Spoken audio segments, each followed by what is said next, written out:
This is Autoline Daily, the show dedicated to enthusiasts of the global automotive industry. The UAW's president, Shawn Fain, declared something of a ceasefire with GM, Ford, and Stellantis on Friday. Instead of calling for more plants to go on strike, Fain told UAW workers that they're making significant progress in negotiations. He noted that with the strike only 3 weeks old, the automakers have more than doubled the raises they originally offered. He also cited progress on COLA, or cost of living, faster transition to top wages, better pay for temporary workers, enhanced profit sharing, and retirement security. But he also told them, quote, "We're not there yet." One reason why Fain did not expand the strike is that the union got a major last-minute concession from General Motors.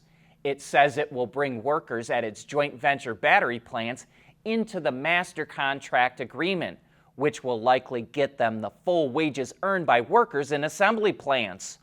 All three automakers had opposed that move, but with GM conceding, Ford and Stellantis will probably have to do the same. The fact that the strike did not expand may signal that the worst is over. Shawn Fain certainly believes the union has the upper hand, saying, quote, "Here's my bottom line," he told his members, "we're winning." But even if the UAW reaches an agreement with the automakers, that doesn't mean the workers will approve it. In a surprise development, 73% of the UAW workers at Mack Truck rejected a new contract that included a 19% raise and a host of other increases to their compensation. Maybe those workers want the same 21% increase that Ford is offering and the COLA that Ford and Stellantis agreed to.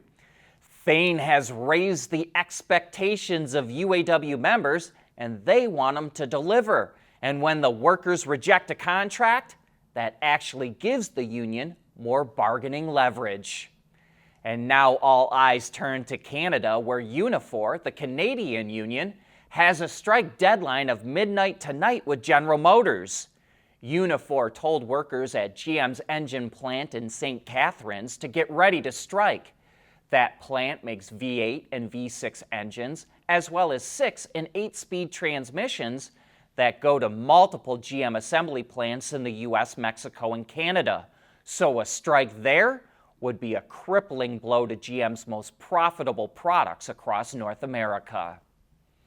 Tesla just made a major deal with Hilton to install chargers at its hotels in the US, Canada, and Mexico.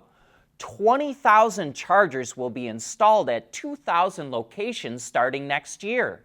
Right now, only one Hilton hotel in the US has on-site EV charging, but going forward, each hotel will have at least 6 chargers. With so many car companies adopting Tesla's NACS, and with it installing so many chargers, Wedbush Security says that Tesla's supercharger network could be a $10 to $20 billion business by the end of the decade.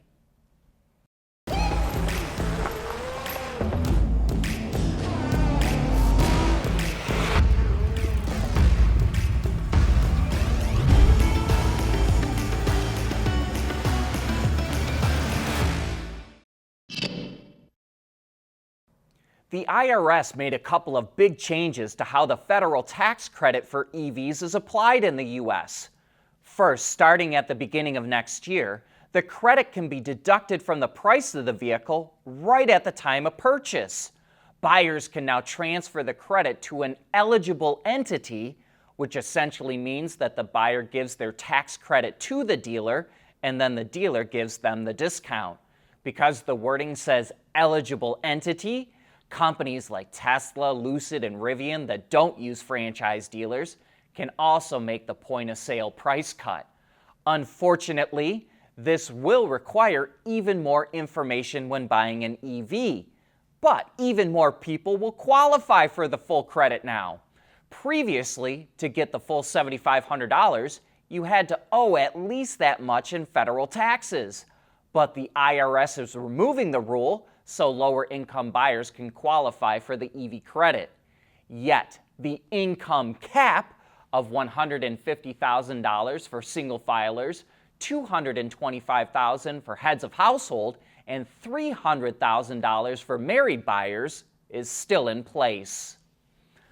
Hyundai is having a tough time selling one of its plants in China, so it just slashed the asking price by 30%. Hyundai put the plant up for sale in August and is now asking just over $350 million for it, which is dirt cheap.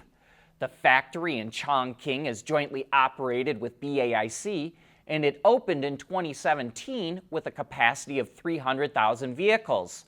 Hyundai had 5 plants in China at its peak, but it already sold one of them in 2021, and it wants to cut it down to just 2. We think Hyundai is having a hard time selling because there is so much overcapacity in China that no one really needs another plant right now. Even though Audi's EV sales shot up 93% in the third quarter in the US, it's offering some serious discounts for the e-tron GT. It cut the price of the high-performance RS version of the EV by $20,000, which drops the MSRP to just over $125,000. That's for a 2023 model year vehicle. The 2024 model gets a $10,000 price cut. This car has 637 horsepower, moves from 0 to 60 in 3.1 seconds, and is meant to compete with EVs like the Tesla Model S Plaid and Lucid Air.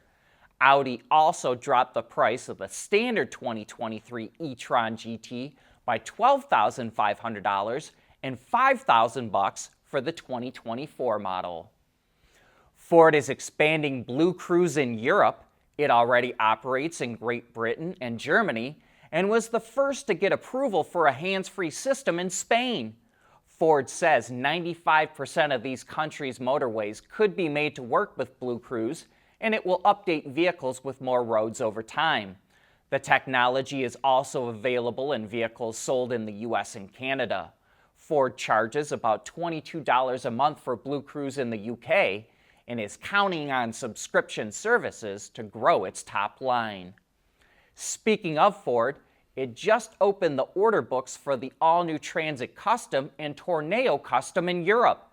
These are the same van, but the Transit is the commercial version and the Tourneo is the passenger version.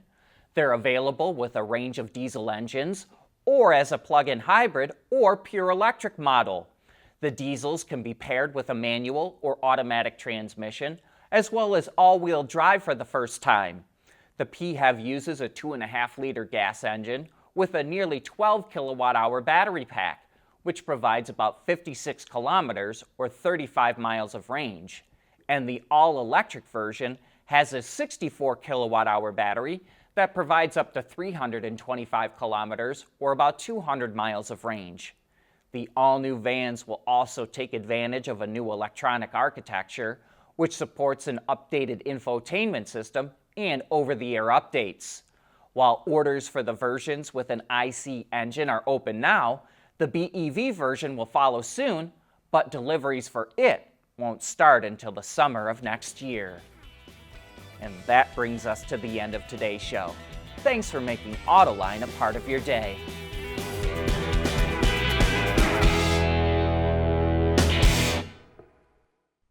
Autoline Daily is brought to you by Bridgestone, solutions for your journey. Intrepid Control Systems, over-the-air engineering, boost your game. And by Schaeffler, we pioneer motion. We want to know what drives your testing. OTA, connected car, diagnostics, remote testing. Intrepid Control Systems is here to help you work from anywhere. Intrepid Control Systems, driven by your data. At Schaeffler, we pioneer motion. Electrifying mobility. Manufacturing smarter. Reducing CO2 emissions. Making energy production clean. Schaeffler pioneers motion to advance how the world moves.